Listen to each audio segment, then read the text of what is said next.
بسم اللہ الرحمن الرحیم۔ السلام علیکم۔ ایک چھوٹے سے گاؤں میں ایک غریب مگر نیک دل لڑکا حمزہ اپنی ماں کے ساتھ رہتا تھا۔ اس کے دل میں خواہش تھی کہ اس عید پر ان کے گھر میں بھی ایک بکرا ہو تاکہ وہ بھی دوسرے لوگوں کی طرح عید کی خوشیاں منا سکیں۔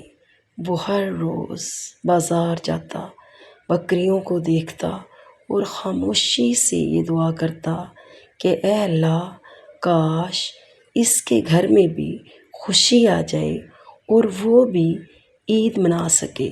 حمزہ روزانہ اپنی امی سے پوچھتا، امی ہم قربانی کیوں نہیں کرتے؟ اور ماں دل ہی دل میں رو دیتی۔ ایک دن گاؤں کے ایک امیر آدمی نے اعلان کیا کہ وہ ایک ضرورت مند غریب بچے کو ایک بکرا تحفے میں دے گا۔ سب بچے بھاگے لیکن اس نے حمزہ کو منتخب کیا۔ حمزہ کی آنکھوں میں خوشی کے آنسو آ گئے اور اس کو ابھی تک یقین نہیں ہو رہا تھا کہ اسے بکرا مل گیا ہے۔ عید کے دن جب قربانی ہوئی تو حمزہ نے اپنی ماں سے کہا، امی اللہ نے ہماری دعا سن لی۔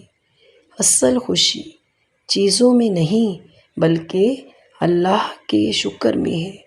اور اس دن حمزہ نے سیکھا کہ اللہ صبر کرنے والوں کو کبھی تنہا نہیں چھوڑتا۔ اس کہانی سے ہمیں یہ سبق ملتا ہے کہ ہمیں صبر کرنا چاہیے۔ اللہ ہماری دعا ضرور سنتا ہے اور ہمارے لیے وہ کرتا ہے جو ہمارے لیے بہتر سے بہترین ہوتا ہے۔ Thanks for watching. Please subscribe my channel. اللہ حافظ۔